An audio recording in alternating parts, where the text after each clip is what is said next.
अब आगे बढ़ेंगे। हिमाचल प्रदेश के दौरे पर हैं प्रधानमंत्री नरेंद्र मोदी, बिलासपुर पहुंचे हैं, संबोधन हो रहा है प्रधानमंत्री का, आपको सुनवाते हैं। अन्य मंत्रीगण, सांसद और विधायकगण और भारी संख्या में हम सबको आशीर्वाद देने के लिए पधारे हुए मेरे प्यारे भाइयों और बहनों,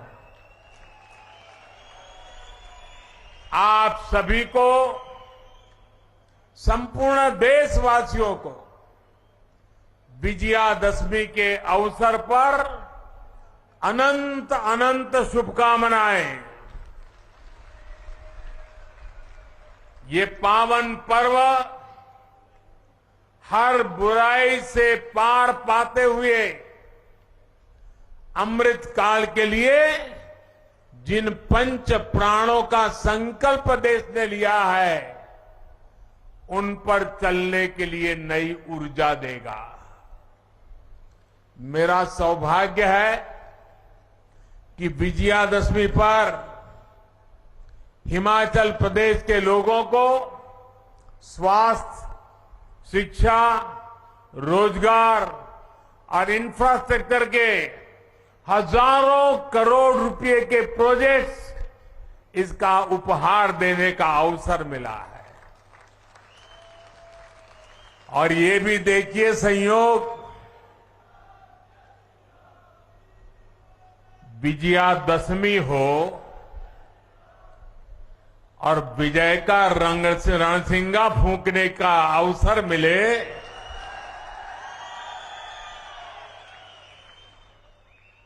ये भविष्य के हर विजय के आगाज लेकर के आया है।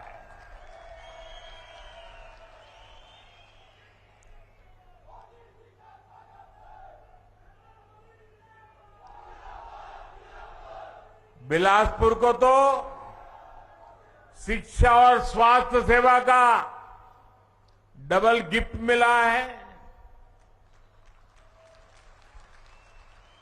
कलुरारी, बंदले, धारा ऊपर हाइड्रो कॉलेज, कने थल्ले एम्स हुणे ऐतिरी पहचान गुणी।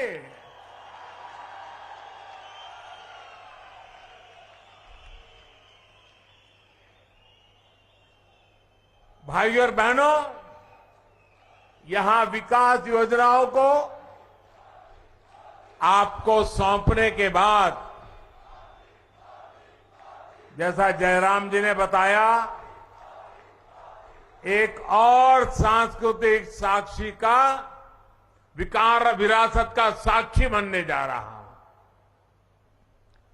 और बहुत वर्षों बाद मुझे एक बार फिर कुल्लू दशहरे का हिस्सा बनने का सौभाग्य मिलेगा।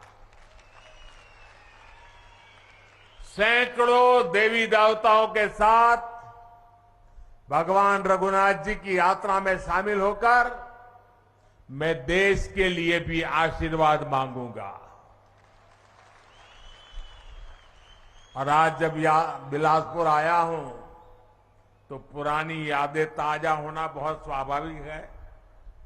वो भी एक वक्त था कि यहां पैदल टहलते थे। कभी मैं, धूमल जी, नड्डा जी पैदल यहां बाजार से निकल पड़ते थे। हम एक बहुत बड़ा रथ यात्रा का कार्यक्रम लेकर भी यहां बिलासपुर की गलियों से गुजरे थे। और तब स्वर्ण जयंती रथ यात्रा यहां से होकर, और वो भी मेन मार्केट से निकली थी, और वहां जनसभा हुई थी। और अनेक बार मेरा यहां आना हुआ, आप लोगों के बीच रहना हुआ है। हिमाचल की इस भूमि पर काम करते हुए मुझे निरंतर हिमाचल की विकास यात्रा का सही यात्री बनने का अवसर मिला है। और मैं अभी सुन रहा था, अनुराग जी बड़े जोर जोर से बोल रहे थे कि ये मोदी जी ने किया, ये मोदी जी ने किया, ये मोदी जी ने कहा। हमारे नड्डा जी भी कह रहे थे ये मोदी जी ने किया, ये मोदी जी ने किया।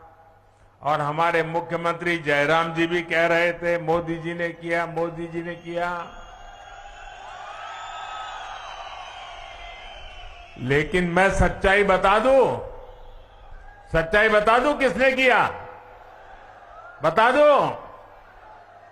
ये जो कुछ भी हो रहा है ना, वो आपने किया है, आपके कारण हुआ है। अगर आप दिल्ली में सिर्फ मोदी जी को आशीर्वाद देते और हिमाचल में मोदी जी के साथियों को आशीर्वाद न देते, तो ये सारे कामों में वो अड़ंगे डाल देते। ये तो जयराम जी और उनकी टीम है कि जो काम दिल्ली से मैं लेके आता हूं उसको तेज गति से लोग दौड़ाते हैं, इसलिए हो रहा है।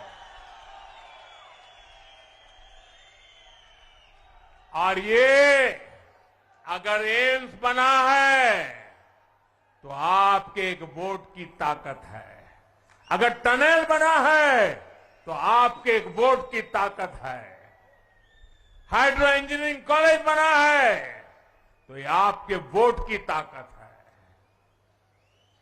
अगर मेडिकल डिवाइस पार्क बन रहा है तो ये भी आपके वोट की ताकत है। और इसलिए आज मैं हिमाचल की अपेक्षाओं को ध्यान में रखते हुए एक के बाद एक विकास के काम कर रहा हूं। विकास को लेकर हमने देश में लंबे समय तक एक विकृत सोच को हावी होते देखा है। ये सोच क्या थी? अच्छी सड़कें होगी तो कुछ राज्यों और कुछ बड़े शहरों में होगी, दिल्ली के आसपास होगी।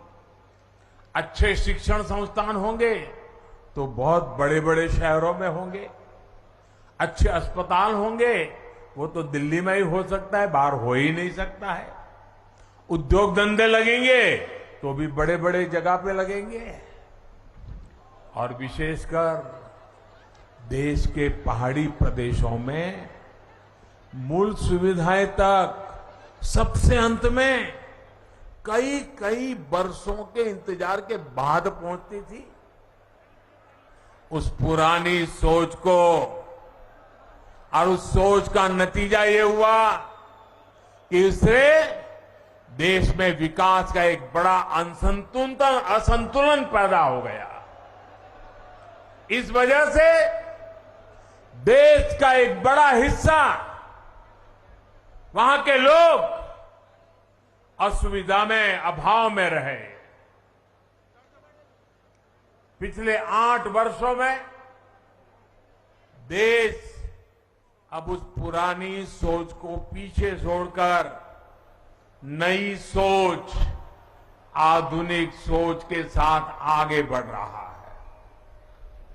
अब देखिए, लंबे समय तक, और मैं तो जब यहां आता था मैं लगातार देखता था जी, यहां एक यूनिवर्सिटी से ही गुजारा होता था। और इलाज हो या फिर मेडिकल की पढ़ाई, आईजीएमसी शिमला और टाटा मेडिकल कॉलेज पर ही निर्भरता थी। टाटा मेडिकल कॉलेज पर गंभीर बीमारियों का इलाज हो या फिर शिक्षा या रोजगार, चंडीगढ़ और दिल्ली जाना और हिमाचल के लिए मजबूरी बन गया था। लेकिन बीते 8 वर्षों हमारी डबल इंजन की सरकार ने हिमाचल की विकास गाथा को नए आयाम पर पहुंचा दिया है। आज हिमाचल में सेंट्रल यूनिवर्सिटी भी है, आईआईटी भी है,